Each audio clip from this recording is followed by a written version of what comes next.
I want to turn the mic over right now to the wonderful chairwoman of the House Foreign Affairs Committee, Eliana Ross-Letene. Thank you. Thank you so much for that warm applause. And for those of you who were not in our Foreign Affairs Committee today, that thanks to Judge Poe, he and I worked on a very good amendment to one of our Iran bills that we marked up, that we passed out of our committee today, that we hope will be soon on the floor of the House, and it deals with protection for the residents of Camp Ashraf. It once again, it restates our commitment.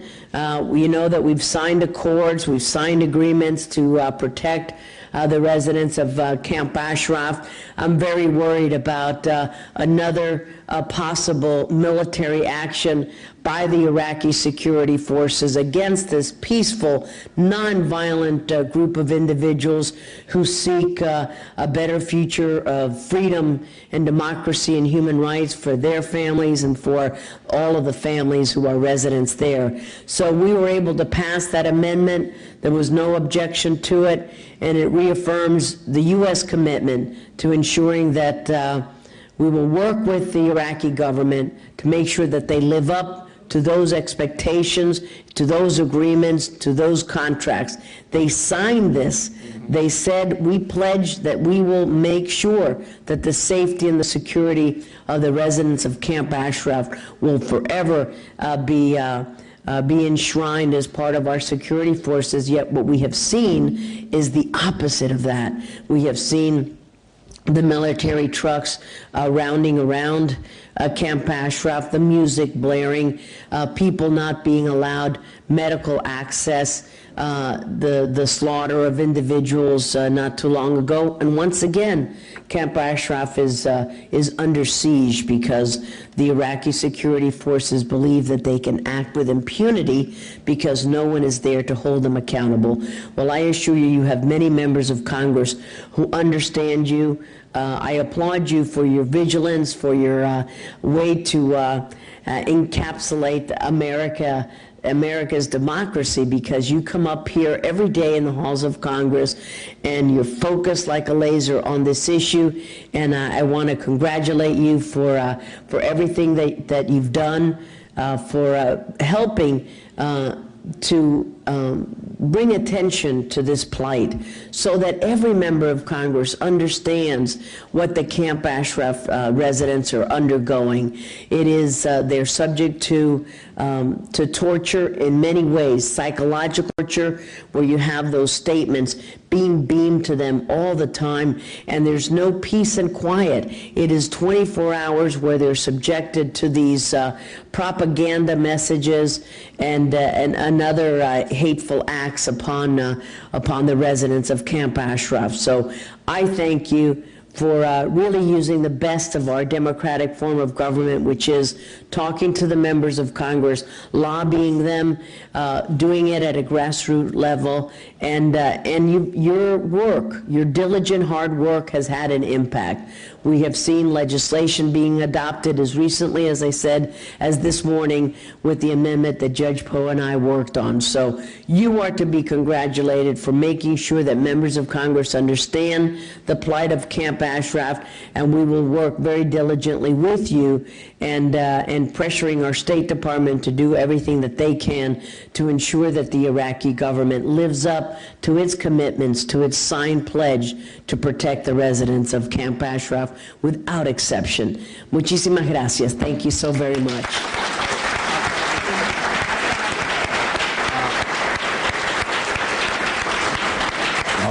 Don't worry about that.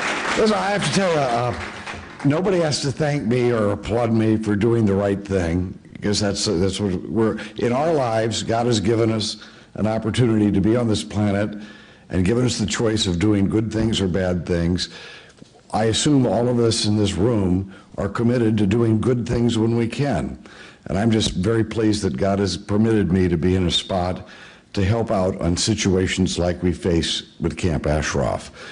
What we're talking about are the lives of unarmed people, because they've made an agreement with the United States to disarm, and they are now in grave danger. And we need to make a noise, all of us together. And I'm very pleased that we have heard from, of course, the chairman of the full committee, I understand, was just here with you. And you have a great deal of support, because this is not a political issue. This is a moral issue. And if there is another massacre at Camp Ashraf, those people who've been dragging their feet on this designation of the MEK as a terrorist organization will be responsible for the death of these innocent people. Those pulling the trigger may be the pro-Mullah or Iraqi soldiers who are sent in to do the dirty work. But those who will be guilty of this crime will be in the United States and are sitting over there in Foggy Bottom in their desks and being inactive at a point where we could save the lives of innocent people. If there's blood on the ground, that blood on the ground is there because of the inaction of our State Department, just as much as the action of what we would have to call the real terrorists, who are willing to murder unarmed people in Camp Ashraf, as we've already seen. It's up to us to make these points, be tough about it, be vocal, make sure that those people who are holding up this decision, including the Secretary of State, they are the ones who are going to be held accountable if there's a massacre. Let's pray there's not. Let's pray there's not. Let's pray that that threat is enough to get these people moving.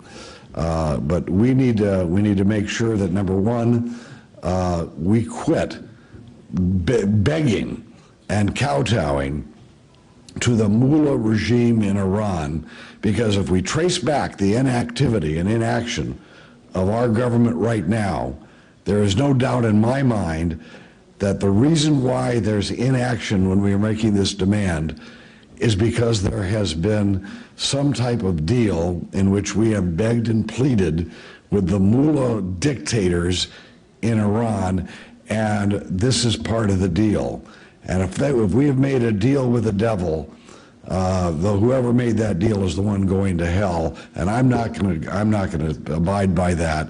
The people of the United States need to stand for something at a much higher level of morality than what we're talking about in this case and in what we've been doing with the mullahs.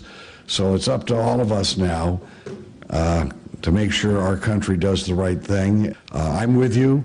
You can count on me to do my very best, and let's all get this job done and make sure America stands for what it's supposed to stand for.